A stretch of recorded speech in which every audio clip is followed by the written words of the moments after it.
We are going to be talking about the Void Disciple uh, here in the Complete Divine. Hey, everybody, it's Mitch. And as I said, today we're going to talk about the Void Disciple. We're going to talk about what the Void Disciple is. We're going to talk about what it takes to become a Void Disciple. We're going to talk about what you get as a Void Disciple. And finally, we're going to talk about how good the Void Disciple is and how you might use it in a build. So let's get started. So, what is the Void Disciple?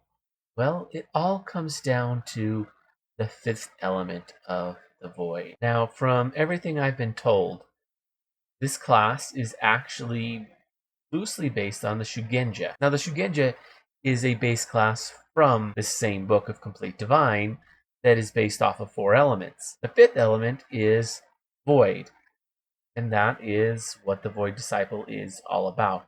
They master the void. And what is the void?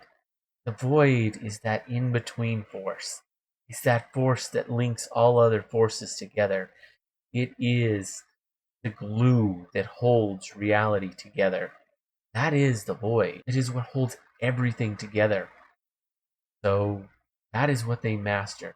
Void disciples are often loners. They are spellcasters as well. They will help train up young people who are particularly naturally adept at handling the void.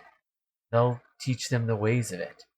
This is what the Void Disciple is. Now, the Void Disciple is very special. They're very good at divination, very good. Like, they have some ability, their divination abilities are actually extremely good. We'll get into that in a second. And because of that, they don't really have to be super close together. They can monitor each other at a distance without having to worry too much. So that's quite interesting about the Void Disciple. Something that you don't see so much with other classes or prestige classes or really anything. So that's a nice feature of it. They also get some really interesting abilities that just no one else gets. So that is what they are. They are loners that and wise old sages that have mastered this void that holds all things together and have and as such have developed some very unique and might I say potent abilities. So now that we've talked about what they are, let's talk about what it takes to get in. So to become a Void Disciple, first off, you need to be neutral alignment. So no extreme alignments. The Void is something that links all things together. So you need to be an in-between alignment. Makes sense. You need 10 ranks in Spellcraft. Okay, easy enough to do. That's something you'll probably want anyway, so not a big deal. Although this does require that you have 7 levels before getting in. You can't get until 8th level. That's something very important to note, since this class actually has 13 levels. So you won't actually reach the capstone until 20th level. It requires 2 feats. It requires heightened spell, as well as spell penetration. So those are actually decent feats, so that's not too terrible. But it does require that you get them, so a little bit of a requirement, but not the worst thing in the world. And it does require that you are able to cast third level spells. They can be either arcane or divine, either work. That is what it takes to become a Void Disciple. So let's talk about what you get as a Void Disciple. Let's get into this. First off, a d6 hit dice. Decent, pretty good, better than most casters. At least arcane casters, not as good as divine. Makes me think it might be better for an arcane caster, but they have a bad base attack bonus. They also have a goodwill save, but bad fortitude and reflex saves. Okay, so there's that.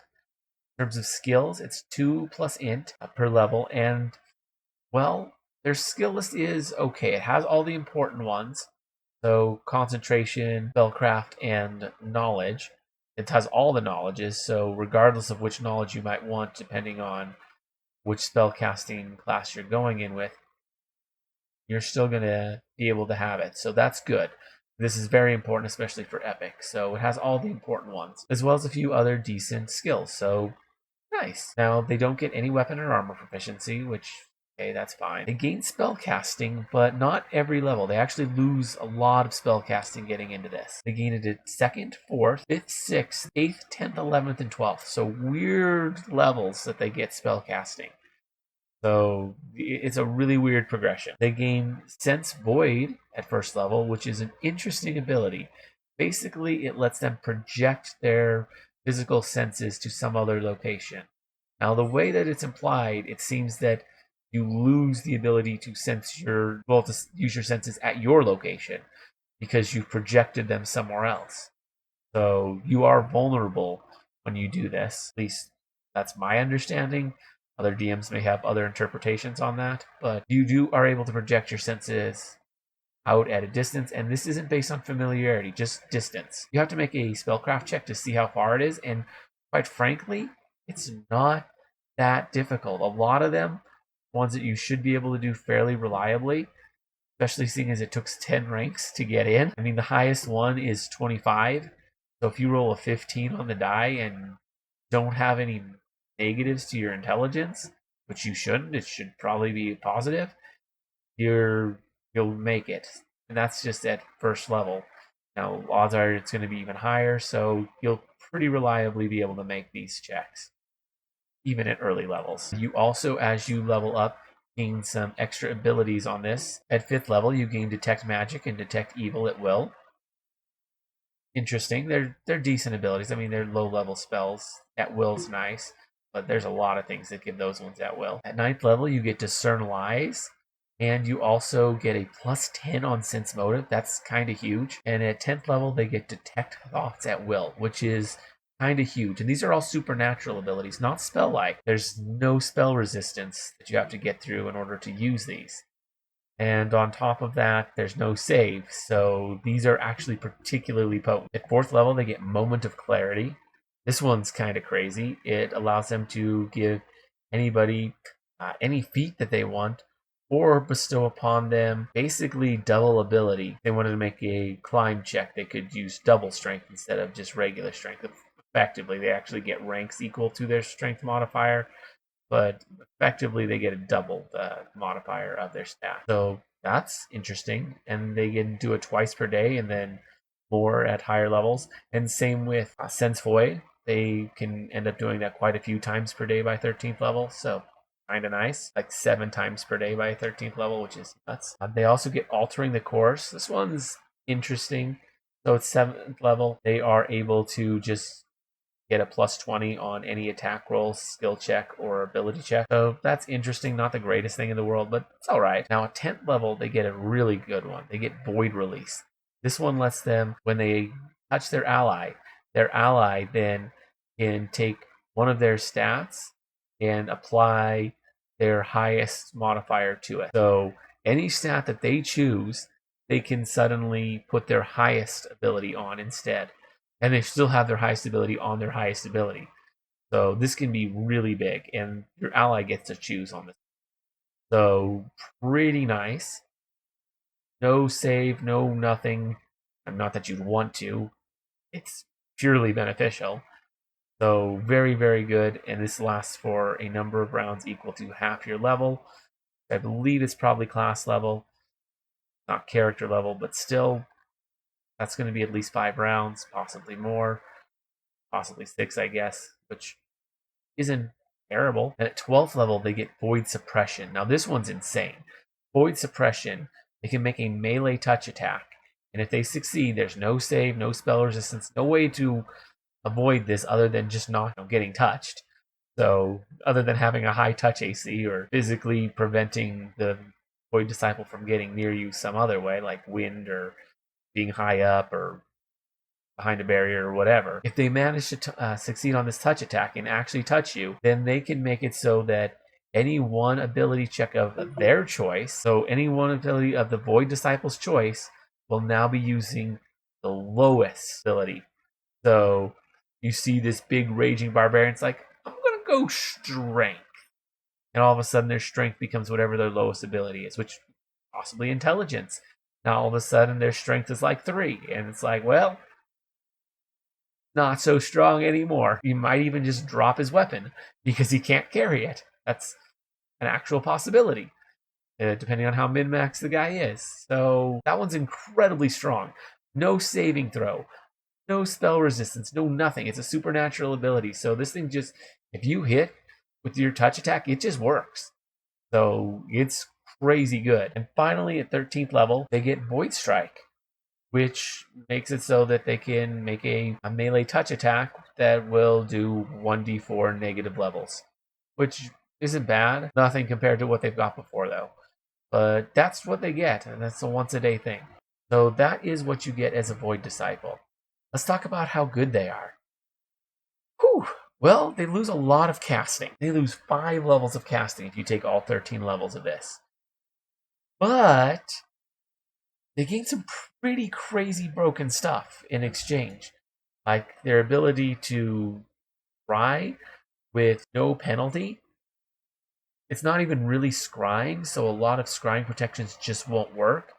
There's no saving throw, no nothing, because this isn't actually scrying. It's literally just projecting your senses out. It's like an astral projection of your senses.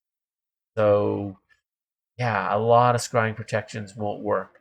Really, only things that would protect you against somebody who is actually there from seeing you would actually protect against this, which is kind of crazy. It's super, super potent. And yeah, like no saving throw, no spell resistance, no nothing.